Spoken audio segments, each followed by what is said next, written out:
Hello everyone, welcome to my channel. My name is Liz. Thank you for stopping by. I am back again with another unboxing.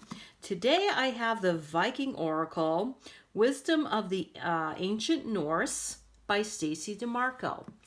This looks like a really neat deck, all right? I actually got this, even though it's brand new, I got it at a thrift store.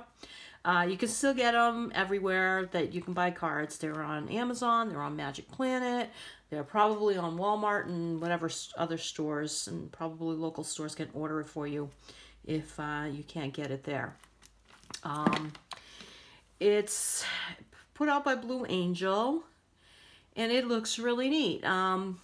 Now read the back real quick. Combining the symbolism and divinatory significance of the 25 Nordic runes with a further 20 Viking-themed cards. Viking Oracle is a powerful and comprehensive tool for insight and guidance from the Norse tradition.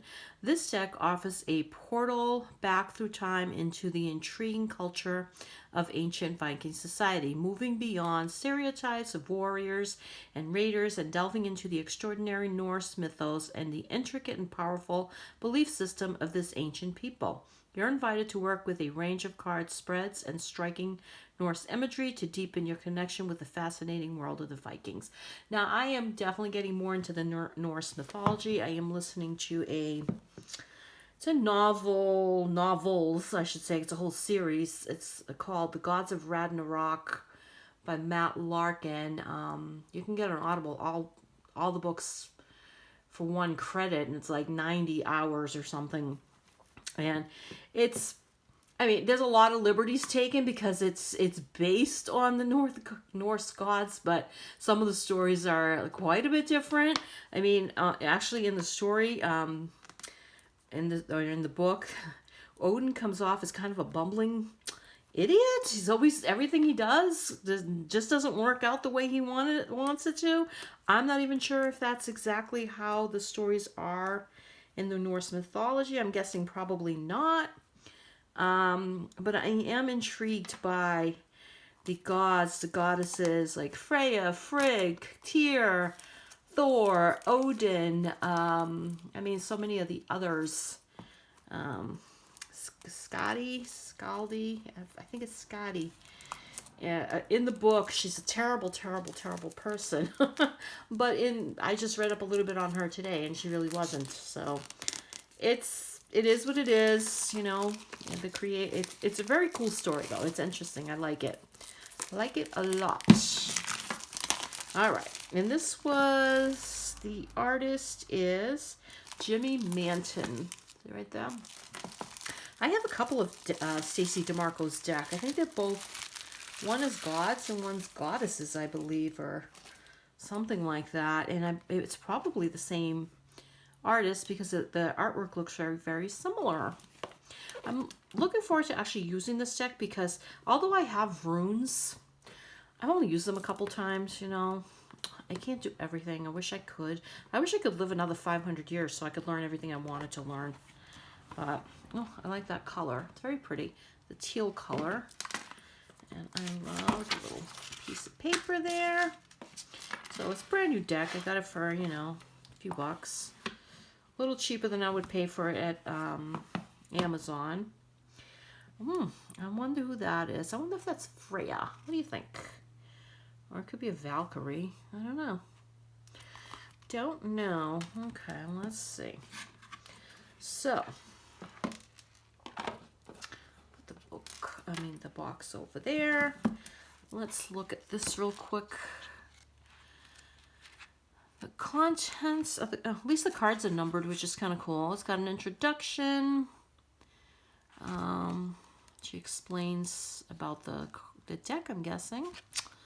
In the beginning, I'm going to read this because, like I said, I'm very interested in the whole Norse mythology. So, and it's very quick. And this is the cards. Okay, so it looks like it goes with, well, maybe not. I was thinking it probably goes with the alphabet first, but I could be wrong. Yeah, I think it does the alphabet first, and then it does the gods or whoever else She wants to name, which I'm assuming is gods and goddesses. Okay. I really love the artwork. The only thing I'm not a huge fan of is I wish it didn't have these borders. I don't like it. Like I said in my previous video I did a little while ago, I wish they'd make these decks so that it went right to the edge, because I think you could just see things better.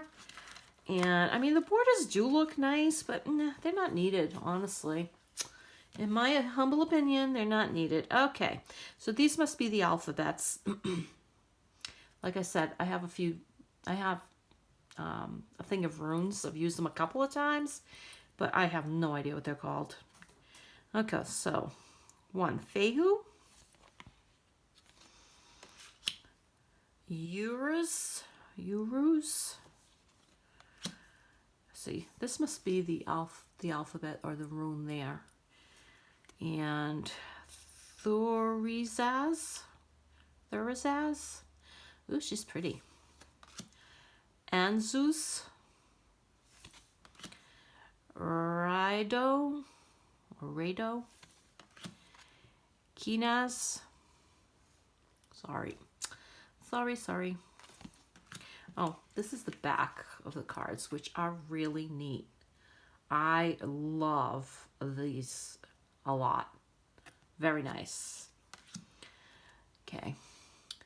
Gebo. Or Gebo. Stuck. Yeah, there's 2 here. Wangzhou.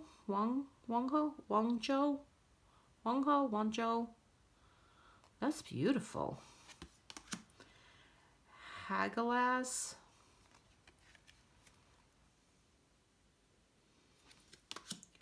Naughties. Isa. Jera.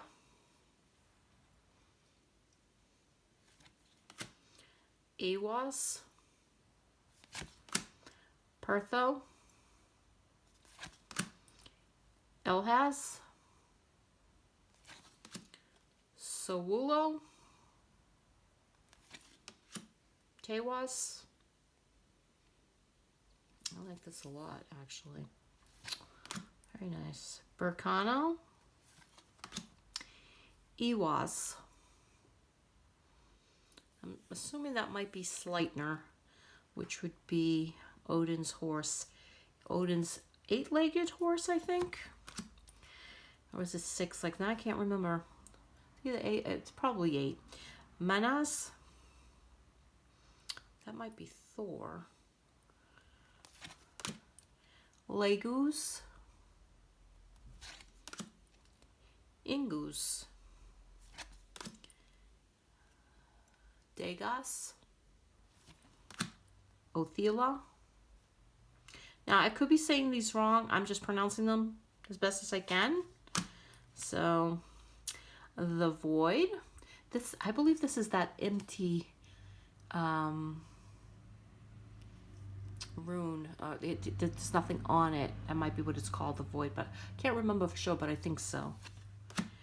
Fenrir. Fenrir is one of the twin wolves, I believe. Fenrir, I think so. Freya. I love Freya. How can you not love Freya? So it was Freya when I saw that in the back there. Did I say it was Freya? I think I said it was Freya. We'll see. Once I play the video back, I'll know. Frigerd? Clearly that's a place. Frigerd. Hel.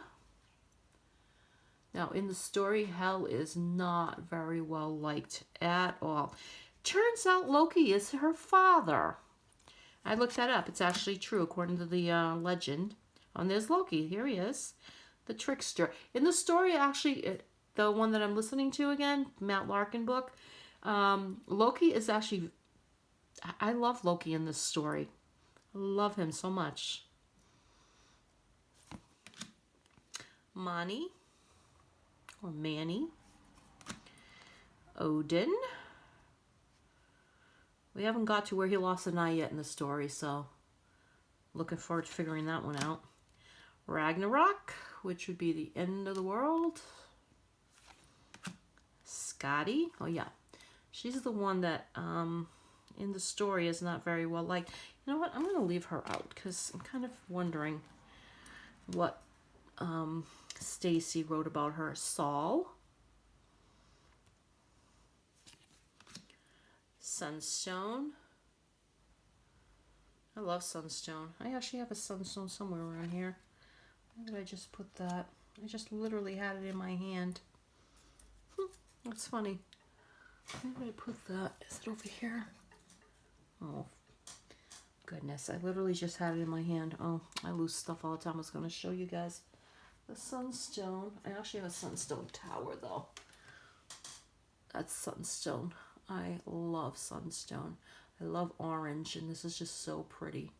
And I have a little tiny palm stone. What the heck I do with it? Oh, I don't know. I swear if my brain wasn't attached half the time, or if my head wasn't attached, I'd lose that too. The 9 Worlds. The Halls. The Norns. I haven't heard of them yet in the story. I mean, all the legends come up. They just, Matt writes his own version of things. But it's very interesting and very entertaining to listen.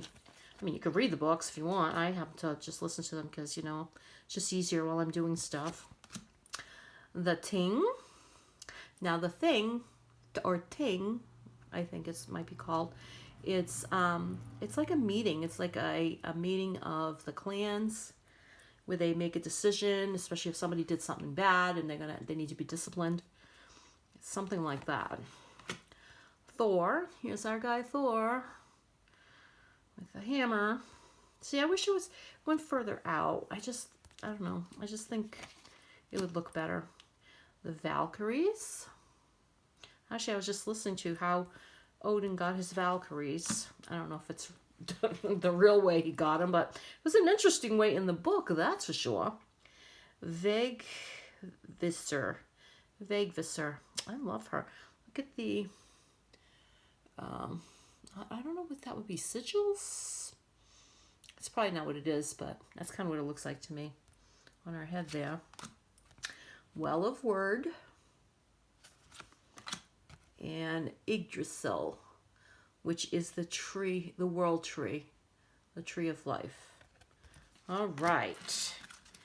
That's a cool deck. I like it. The Blue Angel deck cards generally are excellent cards. I mean,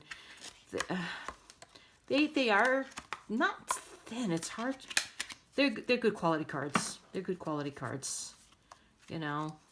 The only thing is, the bigger the card, even if it's great quality card stock, it's easier to bend them when you're shuffling and stuff. So, which is, you just got to be careful. Let's read up on Scotty here. I love her. I love the wolf with her there. Very pretty. Number 34. Let's see. Scotty. Of course, I had to pick one that's longer, but it's all right. Okay, Scotty. It's gonna be, I might have to do it like this. Okay. Know yourself. It is the most important of life's work. Express your independence. Let authenticity be your guide. Compromise is part of every relationship, but when compromise pushes you to someone you are not, a change should be made. There is an easier way to do things. Speak plainly. All right, so I do love that. I love that a lot. Okay, I wish that instead of just Scotty here, it actually said something to that effect, like be yourself, or love yourself, or know yourself, whatever it would be right under it. Because with this card, as beautiful as they are, I'm going to have to use the book. There's just no way of not using the book. Because number one, I don't know the mythology hardly at all, and number two, it's just there's no descriptive word. So that's one thing that I wish was there. The cards themselves are gorgeous. yeah, this is one of those decks that I'll probably use mainly for myself, which is fine. It'll be a good journaling deck. And then there's like an affirmation, maybe a prayer. I think it's an affirmation. The horizon brings me joy. There is so much to discover. Unfettered by what is not mine, I speak my truth and I am heard and heeded. I sing along with my wolves. In harmony, I am myself. I am Scotty. Let's see. Scotty is a Norse goddess best known in the mountainous parts of the region. Beautiful, strong, resourceful, and independent. Her name is linked to the words for unknown and darkness, and may even be the source of the word Scandinavia, a land dedicated to her. Scotty is a huntress, a nurturer, a keeper of wolves, and most of all, a lover of snow and of the highest mountains. Her mythos tells us that once married to a husband, she demanded from the other gods, as recompense for the death of her beloved father, Psazi. Scotty tried to live in her new husband's house, but her husband, Nijor, was a sea god and lived on an island, crashing with waves and smelling of seaweed. The incessant sound of the ocean and screeching of seabirds was too much for Scotty, who was used to the soft silence of the snow and the howling of her wolves. When she spoke of missing her true home and her desire to be independent, she and Njord agreed to try altering homes every 9 days. When dividing their time between Newton and Premier didn't work out, they decided to live apart but stayed married. Scotty then returned to her beloved mountains, where she hunted from her skis, which she and the god Yule invented. The Norse asked Scotty for protection on winter journeys, for success in hunting, and for survival in harsh times. When darkness was almost total in the Arctic winters, it was she they often referred to. She favored those who loved the snow and ice and who were honest, open, and plain speaking. Her cult extended to the Sami archaic region and the Arctic Circle, where people skied for survival and not just for fun. Should Scotty step into your life with this card, she is reminding you that being honest, direct, and respecting your own personal freedom is paramount. If you need courage, see right there, that's definitely a misspelling of something. Not misspelling, needs to be edited. If you need courage to be who you really are, ask Scotty for assistance. I love this. Okay, so honestly, you would only really need this part here, even this just a small part for the meaning of the cards, which is fine. And then the rest explains the goddess, which is excellent. I actually do love that. I think it's well done.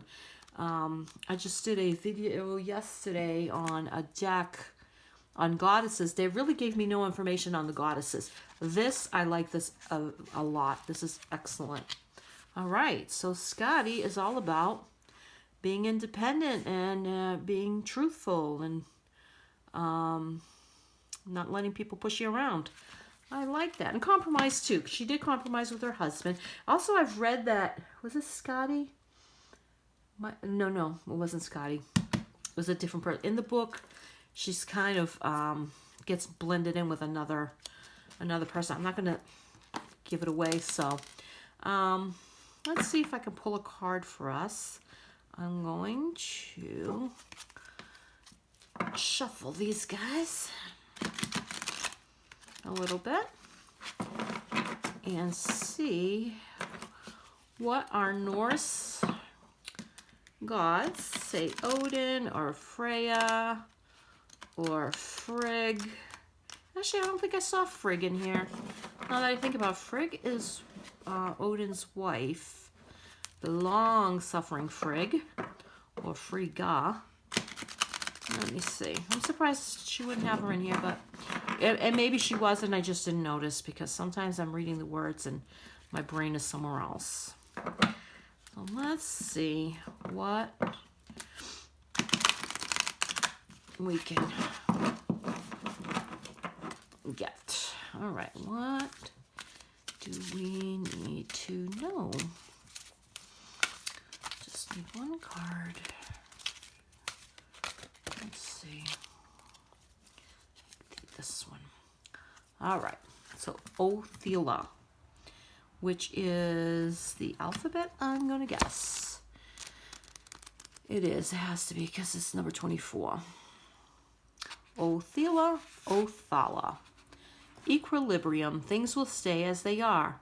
We are rich if we have our family, our friends, and our health. Ancestral energy becomes important. A gift of inheritance may be forthcoming. Ooh, we're going to get some money. Actually, honestly, what I'm seeing in this right here is more about balance, and which it does say equilibrium, but more about spending time with family and friends, and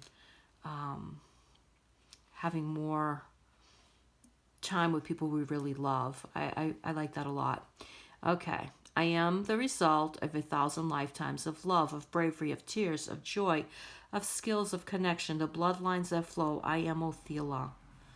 I like this a lot.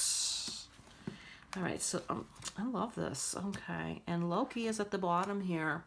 Let's see what we got for Loki. Now, Othila, actually, you know what? I'm not done with Othila, am I? Let me read a little bit on the Othila. Okay. For the Vikings, ancestor worship was an important aspect of the spiritual tradition. Forebears and bloodlines were a very important part of the Vikings' identity and contributed to their sense of their own inherent power. Descendants kept particularly beloved ancestors alive by naming children after them.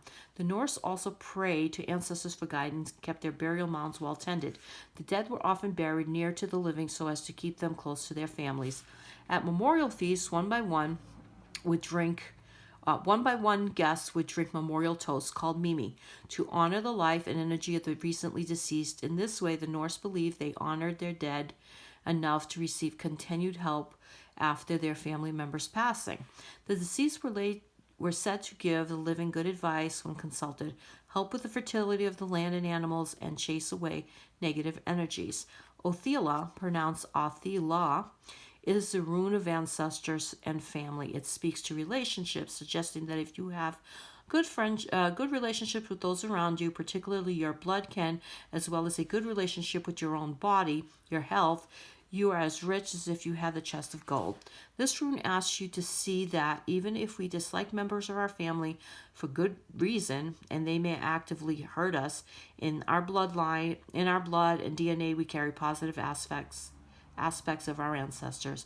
Our forebears may be responsible for a particularly beautiful physical feature we possess, or our ability to easily pick up a certain skill, or our musicality or creativity.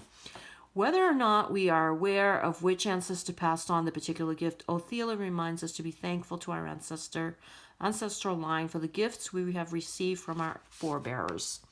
Reverse, problems with family communication, dispute over an estate or familial gift, fear of the other, racism, bigotry, xenophobia, negative unaddressed aspects of family history being passed down. The element is earth. All right, I like this, and it actually has reversals, which is nice. I like that. I'm going to work with this deck. If nothing else, I'm going to read the book. I find it very informative. All right, and we're going to do Loki, because I love Loki. I know he's not considered very positive in some aspects, I guess. He's considered a trickster. He caused all kinds of trouble, but maybe because the way I'm reading the book, I just find him very wise, actually. Okay, Loki. Okay, let's see. Develop your gifts of oration and clear speech. Play more often. Laughter is a God's given gift. There may be someone in your life that isn't what they seem. Try a more lighthearted approach. Well, I could see that being something. Thin fur, scale skin, flight, fight, song, sin. All are available to me. I shift my shape and your mind. I trick my way into your play. Okay. Loki is part of the class of gods known as tricksters. Although tricksters taught life lessons by tricking, shape-shifting, playing. Playing? let's see. Playing the fool. Oh, playing the fool. I read food. Playing the fool or simply playing. They were not evil, but humbling the righteous. But by humbling the righteous and mighty and exposing the unjust, they simply rebalanced what they saw was as out of balance. Loki was a well-equipped trickster. As a shapeshifter, he had few rivals. He was believed to have been able to change into a seal, a woman, a fish, a horse, and even a housefly. His children were as varied as Fenrir, the wolf, and Hel, the giantess. Oh, okay. You know what? Fenrir the wolf in the book is Odin's adopted son. So, okay. Loki played the trickster superbly and is featured in many stories in the mythology of the Norse. One mythos that displays Loki's talent is a story of the theft of Thor's magical hammer, Mjolnir. Thor awoke one fine morning to find his hammer missing. Little did he know that King Primir and the Jotnar, the giants, had stolen it to blackmail the gods into granting him the land of the beautiful goddess Freya. Loki flew around until he came upon Primir, who engaged him in conversation. Loki acted innocent and soon ascertained that the hammer was buried underground and relayed Primir's ultimatum to Thor. Thor and Loki then visited Freya and asked whether she would marry Primir. They got quite the mouthful from her in response. So the gods of Asgard gathered to discuss an alternative strategy. Finally, they decided to cover the burly Thor in a bridal veil. Oh my God, that's funny. And present him to Primir as Freya. Oh my God, that's so funny. They hoped that during the wedding proceedings, Thor would get close enough to his hammer to grab it. And so Freya the bride was presented to Primir, who happily invited them all to the wedding feast. Thor, the big warrior, began to shovel through his veil at a great rate, prompting Primir to question Freya's massive appetite. Oh my God, this is so funny. Trickster Loki answered, saying Freya had starved herself in her eagerness for the upcoming nuptials. Oh my God. Oh, this is too cute. I love this. Unable to control his lust, Primir peeked behind the veil only to be met by a set of fiery eyes, definitely not fit for a maiden. Primir questioned Loki about Freya's eyes, and Loki responded that her eyes were red because she hadn't slept for 8 nights due to her excitement in meeting him. Finally, when it was time for the ceremony, the Jotnar brought out Mjolnir and laid it on Freya's lap to sanctify her prior to the marriage vows. Thor then had his chance and grabbed his hammer and threw off his veil, revealing his true form. Primir was defeated, as were all of his people. It is wise at this time to take a leaf out of Loki's book and find a way to laugh out our troubles. There is almost always humor in any situation, and it is a great talent to find it. Should Loki call you, look to the lighter side of the situation. There is one, or at least there is a smarter, brighter alternative. All right, so this is pretty funny. That was a very cute story. Oh my goodness. All right, so I think that these cards are great. I'm looking forward to working with them, and I'm actually going to read this book. Probably some of it tonight, that's for sure. So I think if you get this deck, I mean, you'll like the deck. The only thing is you're definitely going to have to use the book. There's just no way around it unless you know what the runes mean. And some of you, of course, are going to know. But you're not going to know every single goddess or god, and you're not going to, I mean, you could, if you're a Norse a devotee, yeah, you're a Norse god devotee, you probably will know a lot of stuff. But someone like me who's very new to this, there's no way. But that's fine, because it'll give me a chance to read the book, and I don't mind, because this is an informative book. She did a great job. I love the artwork. I do love the cards. I do wish they didn't have a border. Hey, it is what it is. I wish they had not the definition, the descriptive word at the bottom. They don't. It is what it is. But I think you'll like it. So thank you so much for spending some time with me. Have a fantastic day. I hope you take care of yourselves, and blessings to everyone.